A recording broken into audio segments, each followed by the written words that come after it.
Hello प्यारे बच्चों, स्वागत है आप सभी का हमारे चैनल पर। आप सभी को राधे राधे, जय श्री कृष्णा।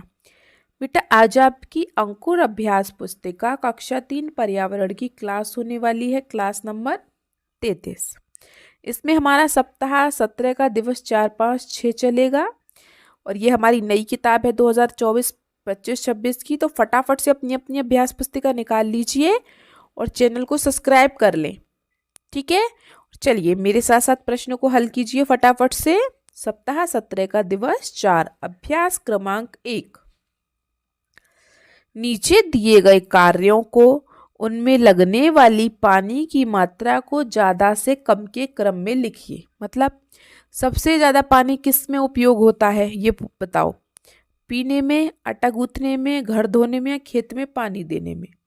तो बेटा सबसे ज्यादा पानी का उपयोग होता है खेत में पानी देने में, तो सबसे पहले हम इसे लिखेंगे। उसके बाद इससे कम पानी कहाँ उपयोग होगा? घर को धोने में। और उससे भी कम पानी का उपयोग आटा गूंथने में। और सबसे कम पानी का उपयोग पीने में। ठीक है, चलिए ज्यादा से कम की ओर हमने कर दिया है। आगे चलते हैं अभ्यास क्रमांक 2 पर। पानी हमारे लिए क्यों आवश्यक है? तो बेटा पानी हमारे जीवन के लिए आवश्यक है क्योंकि पानी खाना बनाने, नहाने, बर्तन धोने, ब्रश करने, पेड़ पौधों को पानी देने, जानवरों को पानी पीने आदि सभी में सहायक होता है। तो बेटा बिना पानी के हम कुछ भी नहीं कर सकते। ठीक है, हो गया दूसरा प्रश्न। चलिए आगे चलते हैं प्रश्न 3 पर। हमारे अलावा और कौन कौन से जीव जंतुओं को पानी की आवश्यकता होती है? तो बेटा मनुष्य के अलावा पृथ्वी पर मौजूद लगभग सभी जीव जंतुओं को, सबको पानी की आवश्यकता है। जो सांस ले रहा है, जी रहा है, जैसे गाय, भैंस, बकरी, कुत्ते, बिल्ली, पक्षी, मछली, कीड़े मकोड़े और पेड़ पौधे, सबको जीवित रहने के लिए पानी की आवश्यकता है। ठीक है, इसने पूछा ना किस किस को पानी की आवश्यकता है, तो सबको पानी की आवश्यकता है बेटा, सबको। ठीक है, आपके मन में जो आए वो लिख दो। जैसे पेपर में पूछे किस किस को पानी की आवश्यकता है, तो लिख दो इंसानों को, जानवरों को, पक्षियों को, गाय, भैंस, बैल, बकरी, सबको, पेड़ पौधों को, सबको जरूरत है पानी की। ठीक है, चलिए अभ्यास क्रमांक 3 देखते हैं। नीचे दी गई वर्ग पहेली में 6 ऐसे नाम खोजकर गोला लगाइए जिन्हें पानी की आवश्यकता होती है एवं दिए गए स्थान पर लिखिए। तो बेटा पानी की आवश्यकता किस किस को होती है? पेड़ को, ठीक है, जंतु को होती है, पशु को होती है, ठीक है, पक्षी को होती है, और पक्षी रहा, और पौधों को होती है, और 2, 3, 4, 5 हो गए। बेटा एक और देखो जरा, कहीं पे किसी को मिल रहा है क्या पानी की आवश्यकता? मुझे तो कहीं भी नहीं दिख रहा है। किसी को मिला क्या? किसी को मिल जाए ना तो प्लीज मुझे कमेंट बॉक्स में जरूर बता देना बेटा, क्योंकि मुझे मिल नहीं रहा है। ठीक है, बता देंगे ना? हाँ कि ना? ओके बेटा, थैंक यू, बता देना मुझे। ओके, 5 तो मिल गए हैं। एक कमेंट बॉक्स में मुझे बता देना अगर आपको मिल जाए तो। चलिए आगे चलें।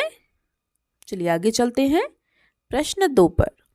आपने गर्मी के दिनों में घर से बाहर कई जगहों पर पानी से भरे बर्तन देखे होंगे। आपने देखा होगा बेटा पानी से भरे बर्तनों को कई जगह पर। ठीक है, तो ये निःशुल्क पानी पीने के पानी के स्थान या प्याऊ क्यों बनाए जाते हैं, सोचकर लिखिए और इसका चित्र भी बनाइए। तो बेटा जी जो जैसे हम रास्ते में जाते हैं, आपने देखा होगा मटके रखे रहते हैं जगह जगह जगह जगह गर्मियों के दिनों में। तो बेटा ये पानी पीने के लिए होते हैं। ठीक है, जैसे कोई किसी के पास पानी नहीं है और वो बाजार से काफ़ी थका हारा पैदल आ रहा है, ठीक है, तो ये हर गली हर चौराहे पर आपको ये पानी का मिल जाएगा। ठीक है, तो देखिए ये प्याऊ गर्मी में प्यासे लोगों, जानवरों, पक्षियों को पानी पिलाने के लिए बनाए जाते हैं। तो बेटा जानवरों के लिए हम इस तरीके से कटोरे में पानी भर के रख देते हैं और इंसानों के लिए ऐसे मटके रखे रहते हैं। ठीक है, इस तरीके से आप कुछ चित्र बना लेंगे। हम चलते हैं दिवस 5 पर। अभ्यास क्रमांक 1, निम्नलिखित अनुच्छेद पढ़कर रिक्त स्थानों में उचित शब्द लिखिए। साफ, दो, ब्रश, चौड़े बर्तन, ये कुछ शब्द हैं, इन्हें हमें इसमें लिखना है। ठीक है, तो देखिए, गर्मियों के समय पक्षियों को पानी के लिए इधर उधर भटकना पड़ता है। पक्षियों के पीने और नहाने के लिए पानी का बर्तन रखना चाहिए। पक्षियों के बर्तन का पानी साफ रहना चाहिए। बर्तन को सप्ताह में 2 बार ब्रश से साफ करना चाहिए। ठीक है, हमने इसमें से देख देख के जो सही लग रहा है वो हमने भर दिया। ठीक है, चलिए आगे चलते हैं अभ्यास क्रमांक 2 पर। बर्ड बाथ क्या है? अच्छा बेटा, बर्ड मतलब देखो, BIRD, बर्ड, बर्ड माने क्या होता है? पक्षी।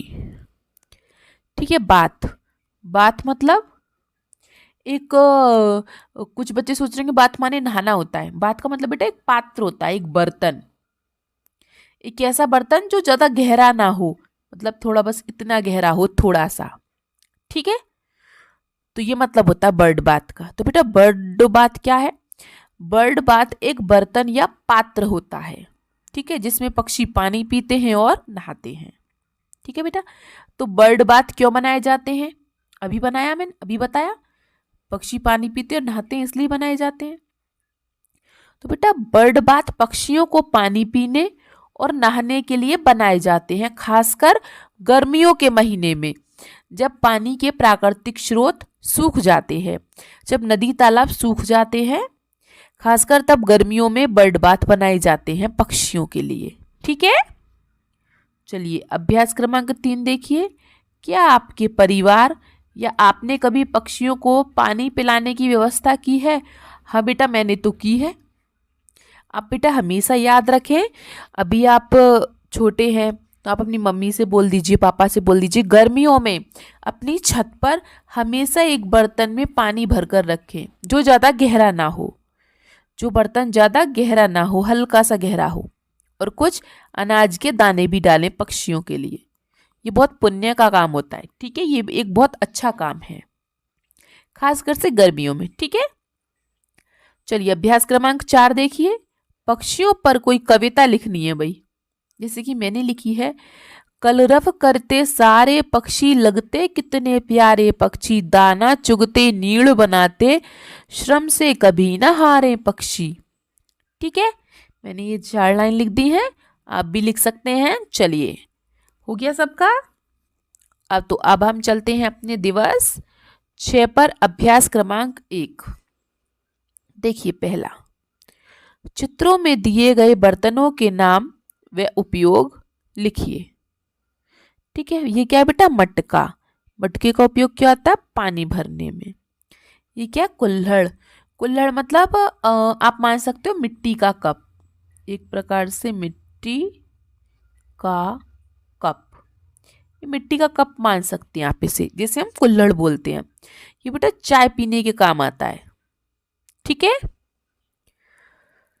आगे देखिए, ये क्या है? बाल्टी, ये नहाने के काम आती है। ये क्या है? बर्तन, एक प्रकार का कटोरा जो खाना बनाने में काम आता है। ठीक है, हो गए चारों। चारों का नाम लिख दिया, चारों का उपयोग लिख दिया। अब हम चलते हैं प्रश्न 2 पर।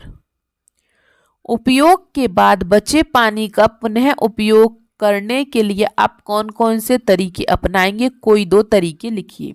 मतलब हम एक बार पानी का उपयोग करके फिर उसे दोबारा उपयोग में कर लें। जैसे फल या सब्जी धोने के बाद पानी को पौधों में डाल सकते हैं, है ना। दूसरा, पोछा लगाने के बाद पानी को हम शौचालय में डाल सकते हैं, तो पानी का 2 बार उपयोग हो गया, है ना बेटा। चलिए, हो गया सबका। Very good. आगे देखिए, घर या बाहर पानी के बर्बाद होने के कोई 2 कारण लिखिए। आप पानी की बर्बादी को कैसे रोक सकते हैं? तो बेटा पानी के बर्बाद होने के 2 कारण है। पहला तो नल खुला छोड़ देना, और या पाइपलाइन में रिसाव होना। जैसे आप घरों में नल खुला छोड़ देते हैं, बर्तन मांज रहे हैं नल चल रहा है, नहा रहे हैं बाल्टी भर गई फिर भी नल चल रहा है, ठीक है, और कपड़े धो रहे हैं पानी भर गया फिर भी नल चल रहा है, तो नल खुला छोड़ देना भी एक गलत बात है।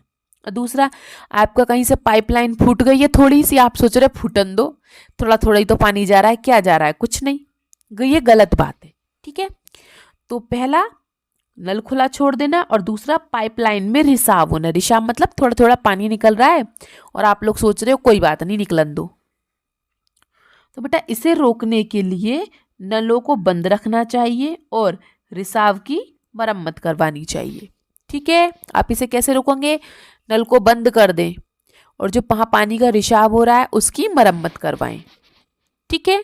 हो गया, वेरी गुड। अब चलिए अभ्यास क्रमांक 2 पर।